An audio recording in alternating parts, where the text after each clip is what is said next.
हरे कृष्णा। सब भक्तों का स्वागत है श्रीमद् भागवतम की कथा में। आज हम श्रवण करेंगे न मे भक्ता प्रणश्यति।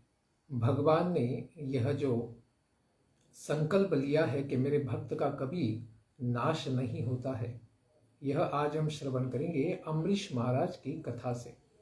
श्रीमद् भागवतम का 9वां स्कंद, अध्याय 4 और 5।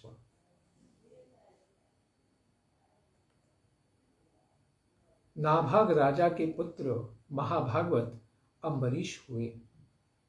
उनको कभी भी प्रतिहत नहीं होने वाला ब्रह्मशाप कभी भी छू नहीं पाया। इतने महान थे वे कि दुर्वासा मुनि के द्वारा दिया गया ब्रह्मशाप भी उनको कभी स्पर्श नहीं कर पाया। राजा परीक्षित पूछते हैं कि हे भगवान शुकदेव गोस्वामी, मैं परम ज्ञानी राजर्षि अम्बरीश महाराज का चरित्र सुनना चाहता हूं। ब्राह्मण के द्वारा दिया गया ब्रह्मदंड जिस प्रकार उन्हें कभी स्पर्श नहीं कर पाया, क्योंकि हमने तो श्रवण किया है कि ब्रह्मदंड को कभी टाला नहीं जा सकता है, तो फिर वह ब्रह्मदंड उनका कभी भी कुछ भी कैसे नहीं बिगाड़ सका। कृपा करके इसके बारे में हमें बताइए। तो शुकदेव गोस्वामी कहते हैं, महाभाग्यवान अम्बरीश महाराज 7 द्वीपों वाली पृथ्वी, अचल संपत्ति तथा अतुलनीय वैभव को प्राप्त किए थे, जो साधारण मनुष्य के लिए अत्यंत दुर्लभ है। फिर भी वे इन सबों को स्वप्न के समान ही समझते थे, कभी भी इसको गंभीरता से नहीं लेते थे, क्योंकि यह सब माया जगत की माया है। इसमें वास्तविकता यानी सनातन समय के लिए यह वास्तविकता बनी नहीं रहती है।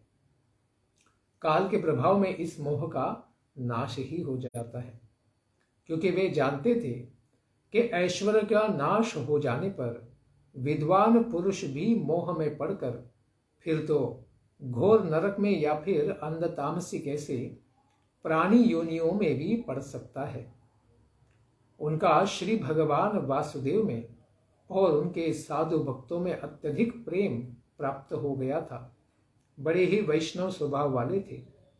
उसी के कारण उनको सारा विश्व केवल मिट्टी के ढेले के समान ही प्रतीत होता था। उससे अधिक महत्वपूर्ण वे नहीं मानते थे।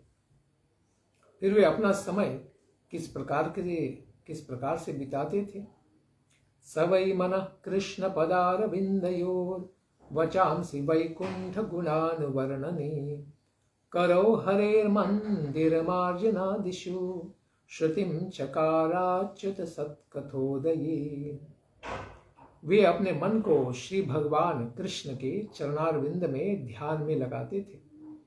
अपनी वाणी का उपयोग श्री भगवान के गुणों का वर्णन करने में करते थे।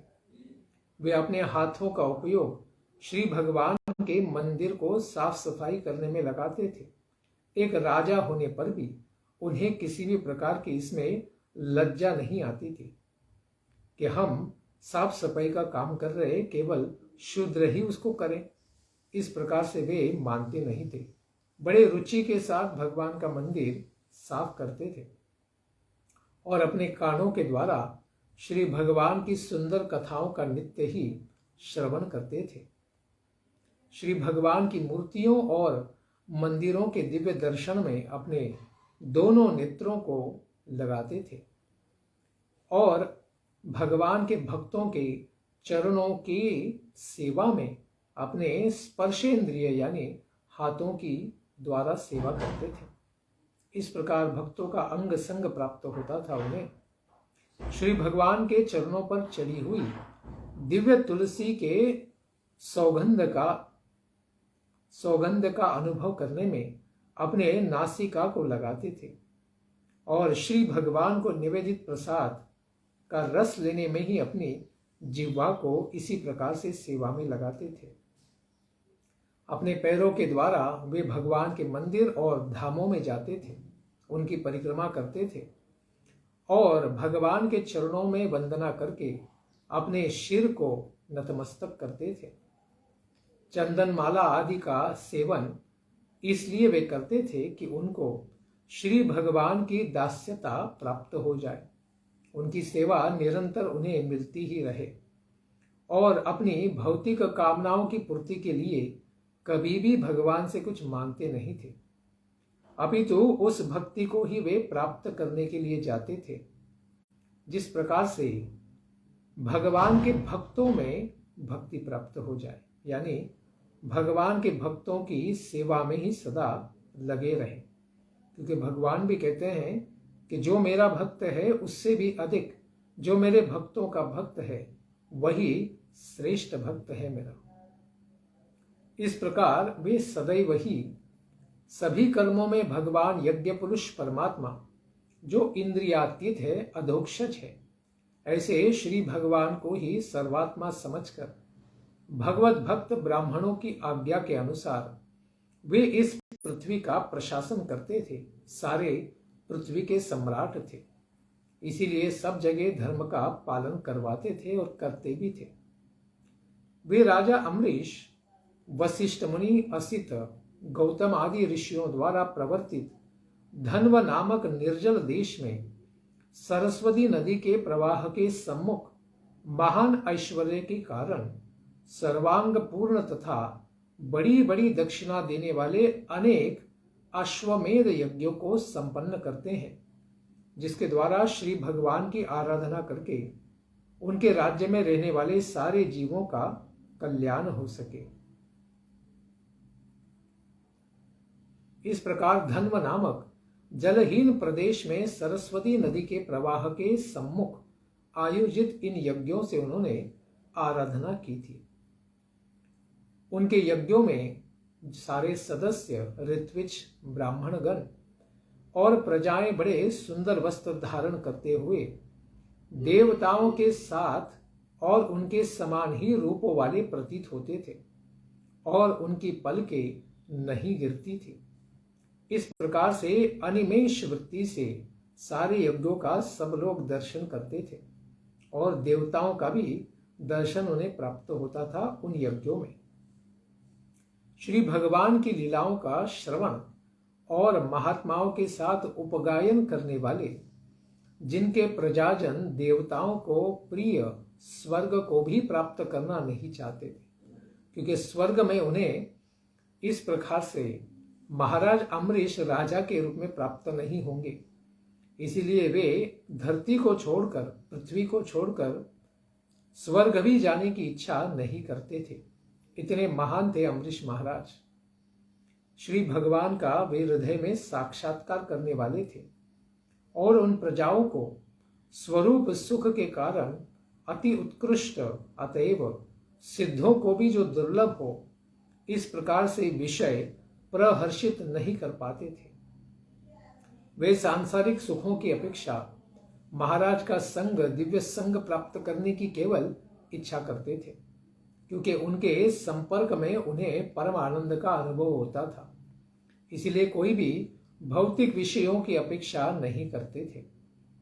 इस तरह बड़ा भक्ति योगेन तपोयुक्तेन, तपस्या युक्त भक्ति योग के द्वारा राजा अम्बरीश अपने प्रजा का पालन रूप धर्म, क्षत्रिय कर्म करते रहते हैं, जिसके द्वारा भगवान श्री हरि को प्रसन्न करते हुए धीरे धीरे वे सभी प्रकार की आसक्तियों का परित्याग कर दें। कौन कौन सी आसक्ति होती है संसार में? गृहेषु, गृह में, स्त्री में, पुत्र में, बंधु वर्ग में, बड़े बड़े हाथी, उत्तम रथ, घोड़े, पैदल सेना, अक्षय रत्न, आभूषण, आयुध हो या कभी भी नहीं खत्म होने वाले ऐसे राज्य के कोष हो, इन सभी पदार्थों को वे केवल असत्य ही, भ्रम मात्र मानते थे।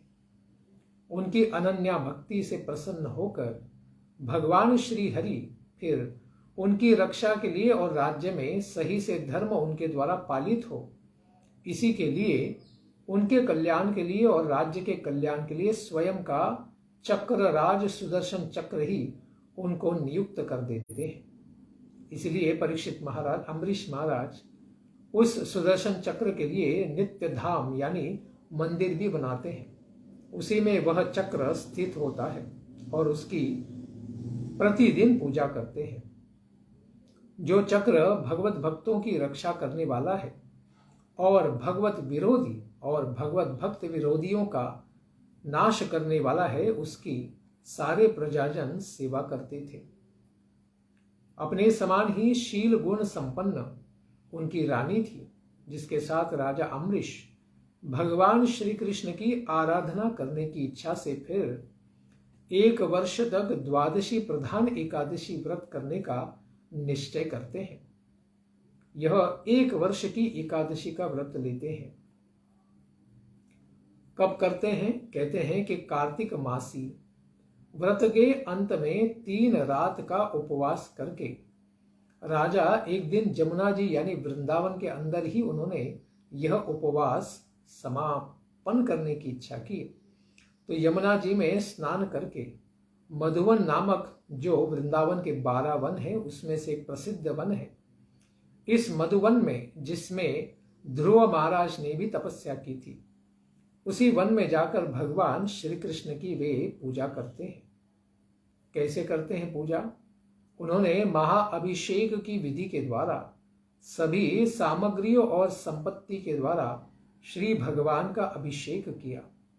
हृदय से बहुत ही तन्मय होकर वस्त्र, भूषण, चंदन, माला इत्यादि षोडशोपचार के द्वारा श्री भगवान की और महाभाग्यवान तथा जिनकी सारी कामनाएं पूर्ण हो चुकी हैं, ऐसे दिव्य ब्राह्मणों की भक्ति पूर्वक पूजा की।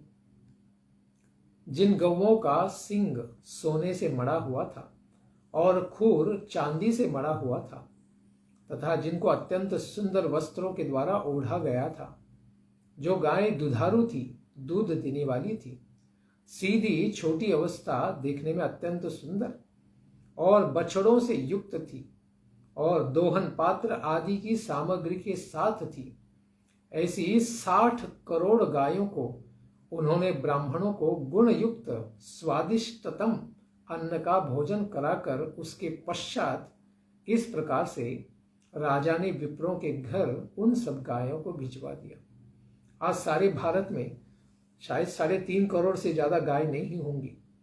तो समझ सकते हैं कि राजा अम्बरीश के समय में भारत कितना समृद्धशाली प्रदेश था कि उन्होंने एक यज्ञ में ही केवल द्वादशी के पारणा में 60 करोड़ गायों का दान किया था। इसीलिए कहते हैं कि सारी भूमि ही उन गायों के दूध के द्वारा सिक्त होती थी, इतनी समृद्धता प्राप्त होती थी। इस प्रकार परिपूर्ण इच्छा वाले ब्राह्मणों की आज्ञा प्राप्त करके राजा अम्बरीश अपने व्रत की पारणा की तैयारी करते हैं, जिस व्रत को उन्होंने 1 वर्ष पूरा किया था। उसी समय एक आश्चर्य घटना हुई। वहां पर सहसा अतिथि के रूप में साक्षात भगवान दुर्वासा मुनि आ गए। अतिथि किसी को पता नहीं था, बिना तिथि ही प्रकट हो गए।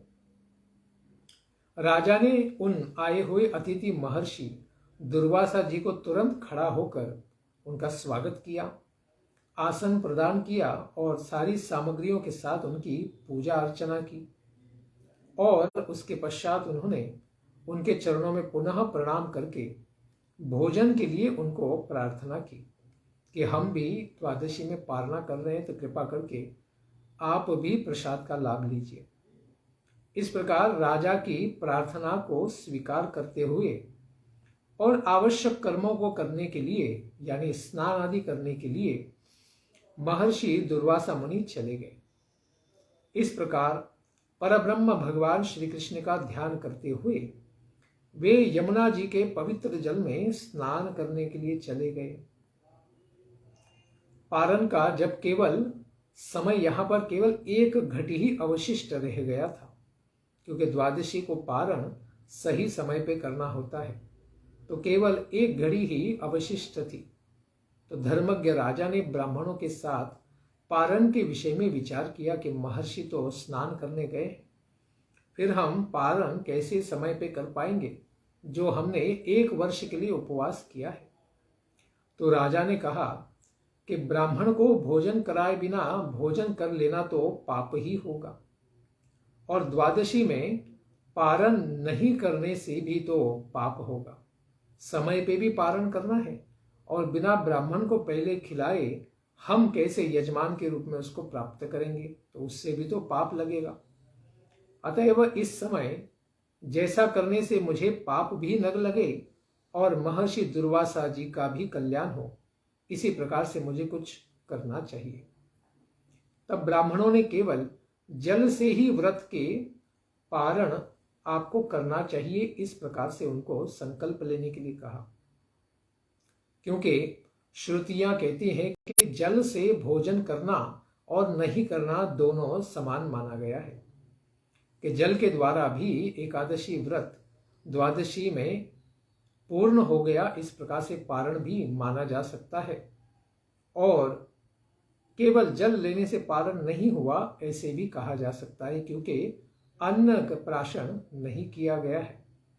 इस प्रकार आप जल ले लेंगे तो आपका एकादशी व्रत भी पूरा हो जाएगा, और उसके पश्चात ब्राह्मण दुर्वासा जी को प्रसाद देने के पश्चात आप प्रसाद लेकर पूरा पारण भी कर सकते हैं। इस प्रकार उन्होंने कहा।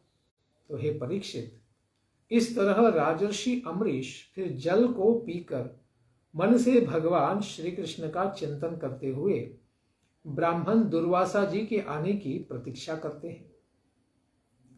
फिर स्नान आदि गायत्री करके महर्षि दुर्वासा मुनि यमुना तट से वापस आ जाते हैं। राजा ने फिर उनका अभिनंदन करने के पश्चात उनकी चेष्टाओं को ही देखकर वे जान गए कि राजा ने तो पारण कर लिया है मेरी आज्ञा के बिना। महर्षि दुर्वासा तो भूखे ही थे, अतएव बड़े क्रोध के कारण उनका शरीर कांपने लगा, भौहें अत्यंत चढ़ गई, जिसके कारण उनका मुख अत्यंत भयंकर उग्र दिखने लगा। और अपने सामने ही हाथ जोड़े हुए राजा अम्बरीश से उन्होंने इस प्रकार से कहा। भगवान रुद्र के क्रोध से ही उत्पन्न दुर्वासा मुनि है। अत्रि और अनुसुईया से प्रकट ऐसे दुर्वासा मुनि शाप देने के लिए बड़े प्रसिद्ध हैं। इस प्रकार वे राजा से कहते हैं, नृशंसस्य, क्रूर संपत्ति के मद से मत्त तथा भगवान विष्णु के अभक्त भक्ति का ढोंग करने वाले और अपने आप को समर्थ मानने वाले, इसके द्वारा किए गए सारे धर्म के कार्य तो केवल अतिक्रमण ही है, धर्म के नाम पर स्तोभ और डंभ ही है। इसको जरा देखो तो, इसने आए हुए मुझ अतिथि को भोजन खिलाए बिना ही जो भूखा है, निमंत्रित करने के पश्चात भी मुझे भोजन नहीं कराया, बिना मुझे खिलाए स्वयं ही इस प्रकार से पारण कर चुका है। इसका फल मैं अवश्य ही तुम्हें दूंगा। इस तरह से क्रोध करने वाले ऋषि लाल लाल उनके गाल और आंख बन गए। महर्षि ने अपने जटाओं में से एक बाल को उखाड़ लिया और जमीन पर फेंकते हुए कहा कि राजर्षि अम्बरीश के लिए काला अग्नि के समान कृत्या नाम की राक्षसी प्रकट होके इस अम्बरीश का नाश कर दे। इस प्रकार तुरंत उस बाल को जमीन पे फेंकते ही अग्नि के समान जलती हुई, हाथ में भयानक तलवार लेकर आती हुई और अपने पैरों की धमक से सारी पृथ्वी को कपाती हुई ऐसी भयानक राक्षसी तुरंत वहां पर प्रकट हो गई, कृत्या जिसका नाम था। और इस प्रकार उसको देखकर राजा अम्बरीश एक पग भी पीछे नहीं हटे। अगर उन्होंने कहा कि अगर इसी कृत्या के द्वारा मुझे भगवत धाम जाना पड़ेगा तो मैं इसके लिए तैयार हूं, इसीलिए बिल्कुल डटे रहे, वहां से हिले नहीं। परम पुरुष भगवान परमात्मा के द्वारा पहले से ही उनके दिव्य भक्त अम्बरीश महाराज की रक्षा करने के लिए वहां पर चक्रराज सुदर्शन नियुक्त थे। वह तुरंत मंदिर से बाहर आकर उस कृत्या को ही जलाकर भस्म कर देते हैं। जिस तरह क्रोधी सर्प को अग्नि जला देती है, उस प्रकार उस अति भयानक कृत्या राक्षसी को सुदर्शन चक्र ने अम्बरीश के ऊपर आक्रमण करने से पहले ही तुरंत जला दिया।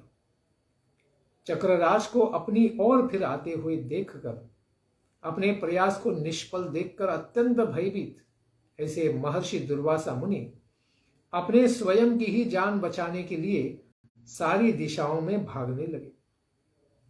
जब सुदर्शन ने देखा कि इस कृत्या को तो दुर्वासा मुनि ने भेजा था, इसीलिए मुनिवर के ऊपर भी अपना क्रोध दिखाते हुए, क्योंकि उसी प्रकार से भगवान का आदेश था कि जो भी अम्बरीश का अकल्याण करना चाहे उसका नाश कर देना।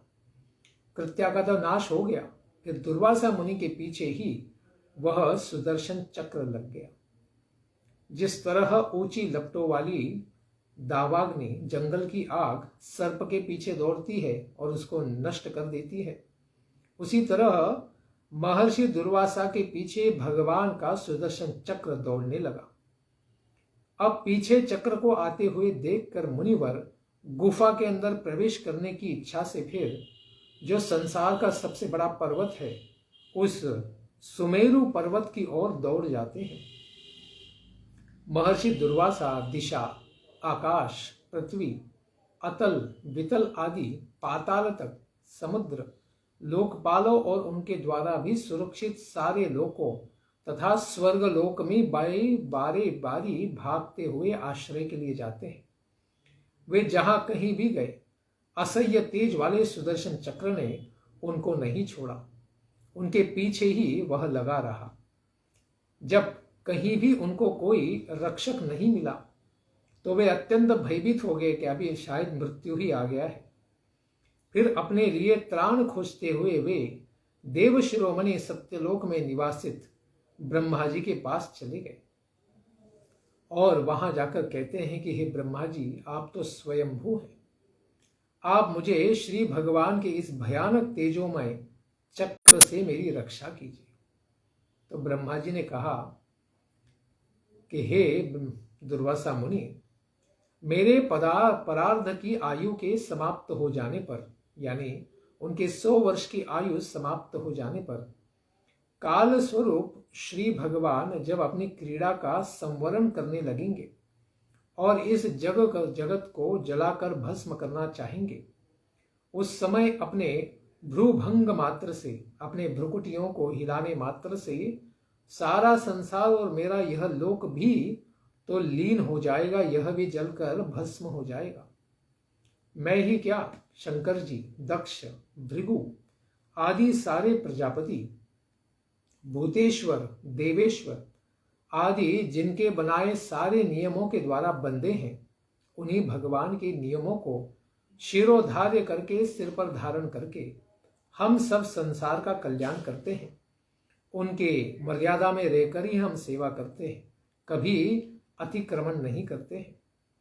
उनके भक्त से द्रोह करने वाले आपको बचाने में हम क्या, कोई भी समर्थ नहीं है।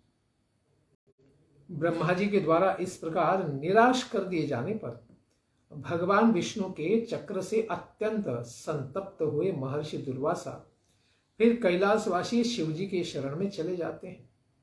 शिवजी महाराज कहते हैं कि जिन अनंत परमेश्वर में ब्रह्मा जी जैसे जीव तथा उनके उपाधि कोश इस ब्रह्मांड के समान ही अनेक ब्रह्मांड समय पर जन्म लेते हैं और समय पर ही विलीन यानी नष्ट हो जाते हैं, जिनके मुझ जैसे हजारों जीव चक्कर काटते हैं, उन श्री हरि के विषय में हम कुछ भी नहीं कर सकते। वे तो परम ईश्वर हैं, उनका चक्र अगर किसी के पीछे लग गया तो उसका विनाश निश्चित है। जिन श्री भगवान की माया से आवृत्त होकर मैं, सनत कुमार आदि चतुष्कुमार, नारद मुनि, भगवान ब्रह्मा जी, कपिल महर्षि, अपांतरतम मुनि, देवल, धर्म, आसुरी मुनि, मरीचि आदि इत्यादि जो भी लोकपाल और प्रजापति हैं, दूसरे भी सर्वज्ञ सिद्धेश्वर तथा हम सभी लोग उनकी माया को नहीं जान लेते हैं। कभी भी उनकी माया को हम पार नहीं पा सकते हैं। उन्हीं संपूर्ण जगत के स्वामी विश्वेश का यह शस्त्र है। यह हम लोगों के लिए भी असह्य है, इसके ताप को तो हम भी सह नहीं सकते हैं।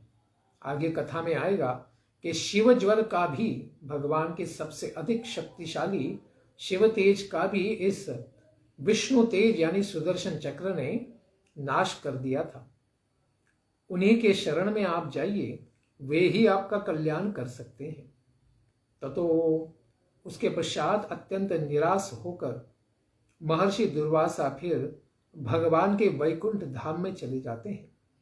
वहां श्री भगवान लक्ष्मी जी के साथ ही निवास करते हैं।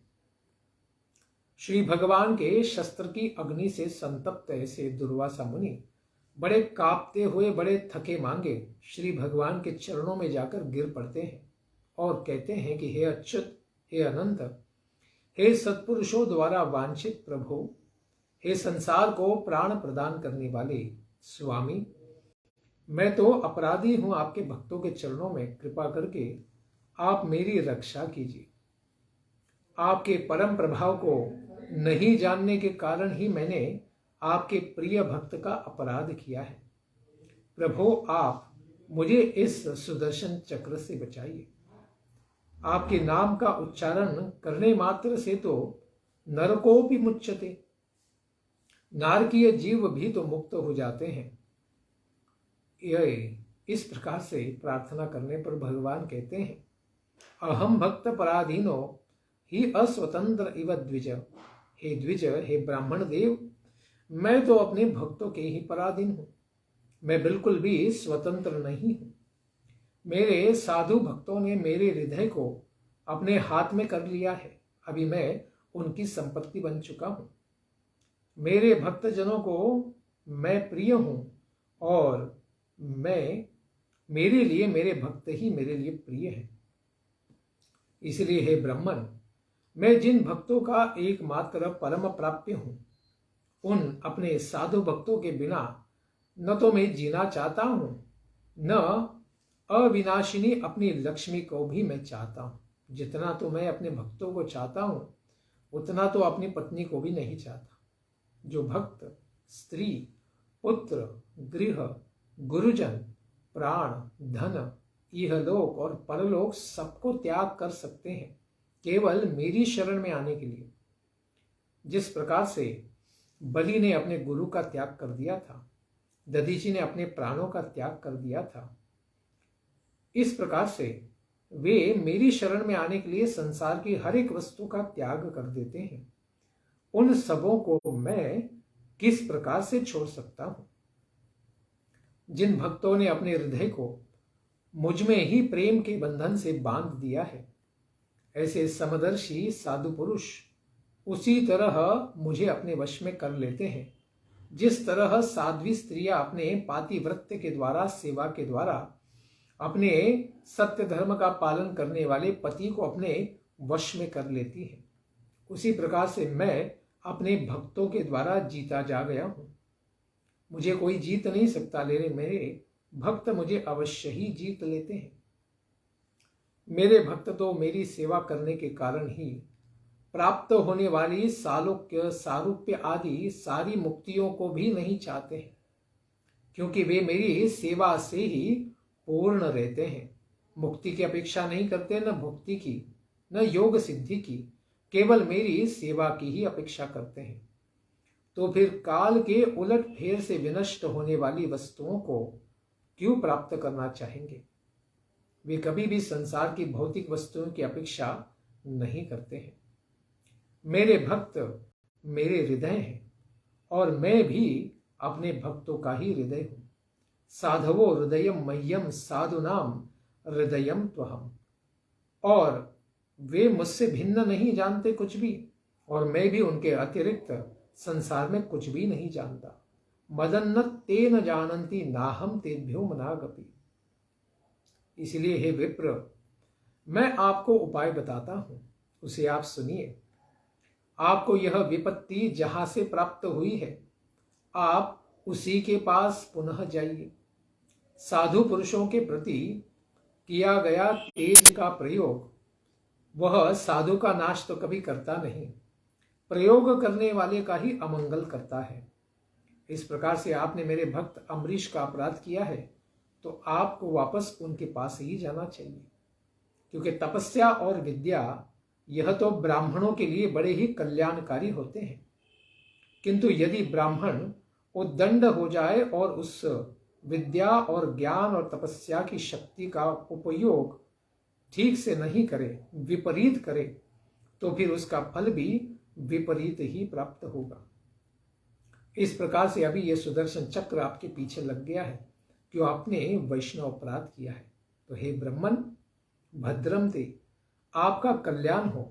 आप कृपा करके नाभाग के पुत्र राजा अम्बरीश के पास ही जाइए, उन महाभाग से आप क्षमा मांगिए, उसके बाद ही आपको शांति मिल पाएगी।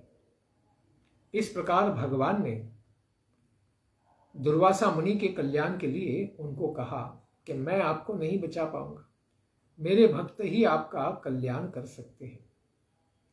इस प्रकार शुभदेव गोस्वामी कहते हैं कि जब भगवान ने आदेश दिया तो चक्र से संतप्त बड़े दुखी महर्षि सारे ब्रह्मांड में घूमकर थक चुके थे। फिर वह भागकर राजा अम्बरीश के पास आ जाते हैं और तुरंत उनके चरणों को पकड़ लेते हैं। महर्षि दुर्वासा जी को इस प्रकार से चेष्टा करते हुए देखकर और उनके चरण को पकड़ लेने से अत्यंत लज्जित हो जाते हैं अम्बरीश महाराज, क्योंकि दुर्वासा मुनि तो बड़े तपस्वी हैं, संसार में बड़े प्रसिद्ध ब्राह्मण हैं। वे एक गृहस्थ राजा के चरणों में पड़ना उन्हें उचित नहीं लगा। तो राजा अम्बरीश का हृदय अत्यंत पीड़ित हो गया, दुखी हो गए, और वे श्री हरि के उस अस्त्र की स्तुति करने लगे जो उनके पीछे ही भागकर उनको जलाकर भस्म कर देना चाहता था।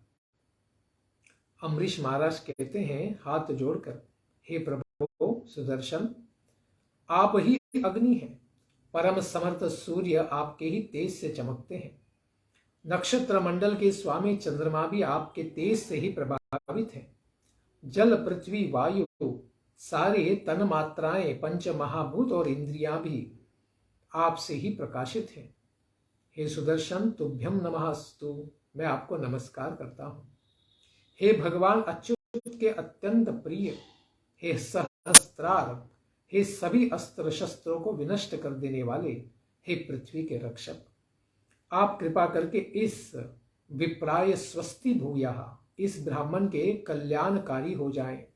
आप इनको जलाए नहीं, आप इनका कल्याण ही करें। क्यों? त्वम धर्मस्त्वम, आप ही धर्म है। त्वम ऋतम सत्यम त्वम, आप मधुर सत्यवाणी है। आप यज्ञ स्वरूप हैं और सारे यज्ञों के भोक्ता भी आप ही हैं। अखिल यज्ञ भूख, आप ही सारे लोकों के रक्षक हैं और सबों की आत्मा है, तथा परम पुरुष परमात्मा का तेज भी आपसे ही प्रकट है। हे सुनाभ सुदर्शन, संपूर्ण धर्मों की मर्यादा रूप धर्म विरोधी असुरों के लिए धूमकेतु स्वरूप आप विनाशकारी हैं। त्रैलोक्य की रक्षा करने वाले आप ही हैं। आप विशुद्ध तेजोमय हैं, मन के समान ही वेग से आप संपन्न हैं, तथा अद्भुत कर्मों को करने वाले आपको मैं सादर नमस्कार करता हूं। हे वेदवाणी स्वामिन, आपके धर्ममय तेज के द्वारा तो अंधकार पूरी तरह से नाश हो जाता है, और साथ ही सूर्य आदि महापुरुषों के प्रकाश की आप रक्षा भी करते हैं। आपकी महिमा का पार पाना बड़ा कठिन है। छोटे बड़े ऊंचे नीच के सारे भेदभाव से युक्त यह संपूर्ण कार्य कारणात्मक भौतिक जगत केवल आपका स्वरूप मात्र है। यह भौतिक स्वरूप है आपका। हे कभी भी नहीं जीतने वाले, नहीं जीते जाने वाले अजित चक्रराज सुदर्शन, जब निरंजन भगवान आपको चलाते हैं उस समय आप तो शत्रुओं की सेना में प्रवेश करके उनके हाथ पैर, उदर, जंघा, चरण, गर्दन सब कुछ निरंतर काट देते हैं। जिस प्रकार से आगे लीला में आएगा, इसी सुदर्शन से भगवान ने शिशुपाल को काट दिया था भरी सभा में। तो इसी प्रकार से आप युद्ध भूमि में सुशोभित होते हैं और आपका पार कोई युद्ध में पा नहीं सकता है। ये संपूर्ण संसार की रक्षा करने वाले गदाधारी भगवान ने ही आपको दुष्टों का विनाश करने के लिए नियुक्त किया है। आप सबों के प्रहार को सह लेते हैं। आप हमारे कुल के देवता हैं, हमारे भाग्य का उदय करने के लिए ही प्रकट हैं। इसीलिए हे प्रभु, हम आपसे प्रार्थना करते हैं कि अभी हमारे अतिथि बने दुर्वासा मुनि जी का कल्याण करें। यही हम पर आपकी कृपा होगी।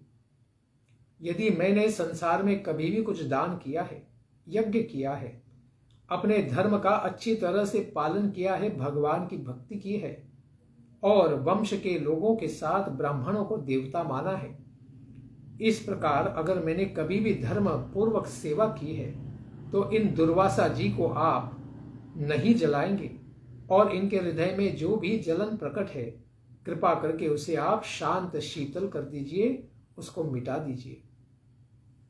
सभी भूतों की आत्मा रूप से एकमात्र समस्त कल्याण गुणों के आश्रय श्री भगवान यदि हम पर प्रसन्न हो तो दुर्वासा जी की जलन पूरी तरह से शांत हो जाए। इस प्रकार से उन्होंने सुदर्शन जी को प्रार्थना की। तो शुकदेव गोस्वामी कहते हैं कि इस तरह राजा के द्वारा स्तुति किए जाने पर दुर्वासा जी को सब ओर से जलाने वाले भगवान विष्णु के सुदर्शन चक्र अपने आप ही शांत हो गए। जब महर्षि दुर्वासा अस्त्र की आग से मुक्त हो गए और देखते हैं कि सुदर्शन चक्र वापस अपने मंदिर में जाकर स्थित हो गए हैं, तो उनका चित्त बड़ा स्वस्थ हो गया और वे राजा अम्बरीश को उनके उत्तम आशीर्वाद देते हुए उनकी भूरी भूरी प्रशंसा करते हैं। कहते हैं, अहो अनंत दासाना महत्वम दृष्ट मध्य में कृतागसोपि यत राजन मंगलानी समीहसे। अहो हो, धन्य है श्री भगवान अनंत के दास प्रेमी भक्त कितने महान है। यह अद्य में दृष्टम, आज मैंने साक्षात अपनी आंखों से देखा है। क्योंकि राजन अम्बरीश, आपका मैं अपराधी होने पर भी आपने मेरा मंगल कर दिया है, मेरे मंगल की आपने कामना की है। जिन लोगों ने भक्त वत्सल भगवान श्री हरि के चरणों को पकड़ के रखा है, उनके चरणों में ही शरणागत है। उन आपके जैसे साधु पुरुषों के लिए यह कोई भी कार्य कठिन नहीं है, जो संसार में बड़ा ही दुर्लभ है। अपने वैरी को माफ करना तो संसार में कोई भी पतित जीव कर नहीं पाता है, लेकिन भगवान के भक्तों के लिए बड़ा ही सरल है, कोई कठिन नहीं है। और ऐसी कोई भी वस्तु नहीं है जिनका वे त्याग नहीं कर सकते हैं। संसार के कल्याण के लिए, भगवान के कल्याण के लिए अपने प्राणों तक को वे दान कर देते हैं। जिन भगवान के नामों को केवल सुनने मात्र से पुरुष निर्मलो भवति, परिपूर्ण रूपेण शुद्ध हो जाता है, इन भगवान के नाम कीर्तन के द्वारा श्रुति मात्रेण उन श्री भगवान के भक्तों के लिए कुछ भी करने के लिए अवशिष्ट नहीं रह जाता है। राजन, आपका हृदय तो बड़ा करुणा से भरा हुआ है, पिता के समान। आपने मेरे ऊपर बालक की तरह ही अनुग्रह किया है। मैं एक हट्टी स्तंभी बालक था, आपने मुझे माफ कर दिया अपराध करने पर भी, क्योंकि आपने मेरे द्वारा किए गए अपराध को भुलाकर मेरे प्राणों की रक्षा की है। महर्षि दुर्वासा जी के लौटने की आकांक्षा से राजा ने तो अब तक यानी 1 वर्ष भी उपवास किया। उसके पश्चात केवल जल लेने के पश्चात दुर्वासा जी के पीछे सुदर्शन चक्र चलने के पश्चात पुनः प्रतीक्षा कर रहे थे कि महर्षि वापस आएंगे, प्रसाद पाएंगे, फिर उसके बाद ही हम पूरा द्वादशी का पारण करेंगे। इस प्रकार राजा ने भोजन भी नहीं किया था। वे हाथ में जल लेकर दुर्वासा जी के चरणों को धोने के लिए प्रतीक्षा ही कर रहे थे। उन्होंने महर्षि दुर्वासा जी के चरणों को पुनः पकड़ा और उनको प्रसन्न किया, उनके चरणों का अभिषेक करके उनको भोजन के लिए आमंत्रित किया। बड़े ही आदर पूर्वक लाई गई सभी प्रकार के उत्तम भोग्य वस्तुओं को जो भगवान को अर्पित होकर प्रसाद बन चुकी थी, उन सबको दुर्वासा जी के कल्याण के लिए समर्पित किया। और राजा ने कहा कि कृपा करके आप भोजन कीजिए। भुज्यताम, राजन, आप भगवत भक्त के दर्शन, स्पर्श और बातचीत से तथा श्री भगवान को मन को लगाने वाले आतिथ्य के द्वारा इस प्रकार दुर्वासा जी कहते हैं कि मैं प्रसन्न और अनुग्रहित हुआ हूं। कृतकृत्य हो गया हूं भगवान के भक्त के यहाँ प्रसाद पाकर। तो बड़े ही आनंदित हो जाते हैं। आपके इस उज्जवल कर्म का गायन तो स्वस्त्रियो मुहुहु गायन्ति, संसार की स्त्रियां ही नहीं बल्कि स्वर्ग की देवताओं की स्त्रियां भी गाएंगी। बारंबार इसका मुहुहु गायन्ति, प्रतिदिन गायन करेंगी, क्योंकि आपके पवित्र परम पवित्र यह यश का कीर्तन करते हुए पृथ्वी के जन तो क्या देवताओं की स्त्रियां भी पवित्र होंगी। यह सारा संसार आपके गुणों को गाता रहेगा। इस प्रकार सुखदेव गोस्वामी कहते हैं, एवं संकीर्त्य राजानम दुर्वासा परितोषितः, अत्यंत संतुष्ट हुए ब्रह्मर्षि दुर्वासा। इस तरह राजा अम्बरीश की अत्यंत भूरी भूरी प्रशंसा करके और फिर उनसे अनुमति प्राप्त करके आकाश मार्ग से ब्रह्मा जी के ब्रह्मलोक में चले जाते हैं, इन्हीं अम्बरीश महाराज के दिव्य गुणों का गायन करने के लिए, जहां निष्काम कर्म से ही केवल जाया जा सकता है। सकाम भोग की भावना के साथ कोई भी सत्यलोक में प्रवेश नहीं कर सकता है। वहां पर गए हुए महर्षि जब तक लौटकर नहीं आए, इतने में तो 1 वर्ष बीत गया था। महर्षि दुर्वासा जी के दर्शन की आकांक्षा से उतने दिन राजा केवल जल पीकर ही रहे। 1 वर्ष एकादशी का उपवास और 1 वर्ष दुर्वासा जी के लिए उपवास किया। महर्षि दुर्वासा जी के चले जाने पर इनका नाम दुर्वासा क्यों पड़ा है? दुर्वासा यानी जिनके साथ वास यानी रहना अत्यंत कठिन हो, हम सह नहीं पाएंगे, ऐसे महर्षि का नाम हो गया दुर्वासा जी। उनके चले जाने के पश्चात उनके उपयोग से पवित्र वो जो भगवान का प्रसाद था, अभी महाप्रसाद बन गया था। उस भोजन को राजा ने ग्रहण किया और अपने सारे नागरिकों को भी प्राप्त कराया। ऋषि का संकट इस प्रकार, संकट में पड़ना और फिर उसके बाद मुक्त हो जाना, और अपने धैर्य को सोचकर उन्होंने, अत्यंत महान है परीक्षित महाराज के स्ववीर्य नहीं मानते कि यह मेरी प्रतिभा या मेरा पराक्रम है, इस प्रकार से नहीं मानते हैं। वे कहते हैं कि परानुभावम मैंने, यह तो मेरे परम प्रतापी श्री भगवान श्री कृष्ण का ही प्रभाव है कि उनकी कृपा से ही मैं उनका अपराध नहीं किया कि द्वादशी का पारण समय पर भी किया, और ऋषि मुनि का अपराध होने पर भी 1 वर्ष तक मैंने उपवास किया, तो मैं बहुत महान हूं। इस प्रकार से अम्बरीश ने नहीं सोचा। यह तो भगवान की कृपा से ही मैं नम्र बन पाया हूं। इसी प्रकार से भगवान का ही गुणगान करते हैं। अनेक गुणों वाले ऐसे संपन्न राजा अम्बरीश ने अपने क्रियाकलापों द्वारा परब्रह्म भगवान श्री कृष्ण की परम भक्ति भाव से वृद्धि करते हुए ही समय को बिताया। उसी भक्ति भाव के प्रभाव से वे ब्रह्मलोक पर्यंत के लोगों को और संसार के नरक के समान ही मानते थे। यानी संसार में उन्हें किसी भी भौतिक पद की अपेक्षा नहीं थी। ब्रह्म पद को भी वे तुच्छ मानते थे। किसके सामने? भगवान श्री कृष्ण के भक्ति के सामने। केवल भगवान का सेवक बने रहना ही उन्हें मान्य था, उन्हें और कुछ भी नहीं चाहिए था। उसके पश्चात धैर्य संपन्न राजा परीक्षित अम्बरीश महाराज आत्मा स्वरूप ही भगवान वासुदेव में अपना मन लगाते हैं, और इन्हीं भगवान की भक्ति के कारण गुणों के प्रवाह रूप संसार का वे ध्वंस कर देते हैं। यानी वे इस संसार से मुक्त हो जाते हैं। वे अपने ही समान शील गुण संपन्न पुत्रों को अपना सारा राज्य धरती का राजकाज उनके ऊपर भार सौंप देते हैं, और उसके पश्चात भगवान का अनुकीर्तन करने के लिए, भक्ति करने के लिए जंगल में प्रवेश करते हैं। इस प्रकार उस दिव्य राजा अम्बरीश के पवित्र उपाख्यान का जो भी संकीर्तन दिव्य कीर्तन करता है, या अनुध्यायन या ध्यान ही करता है, या श्रवण ही करता है, वह श्री भगवान का भक्त हो जाता है।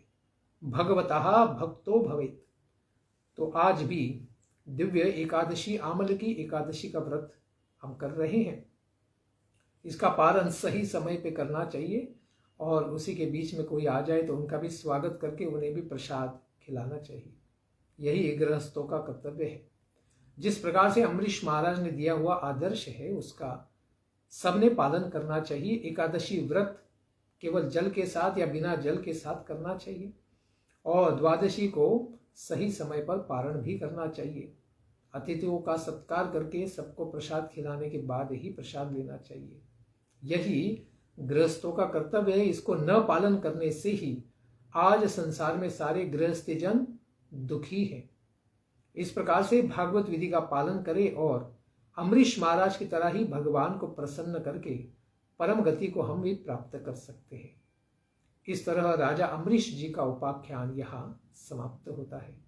इसके पश्चात की कथा को हम श्रवण करेंगे आने वाले सत्र में। धन्यवाद। हरे कृष्णा। ग्रंथराज श्रीमद् भागवतम की जय। निताय गौर प्रेमानंदे। हरि हरि बोल। एकादशी व्रत की जय। अम्बरीश महाराज की जय। दुर्वासा मुनि की जय। जय जय श्री राधे श्याम।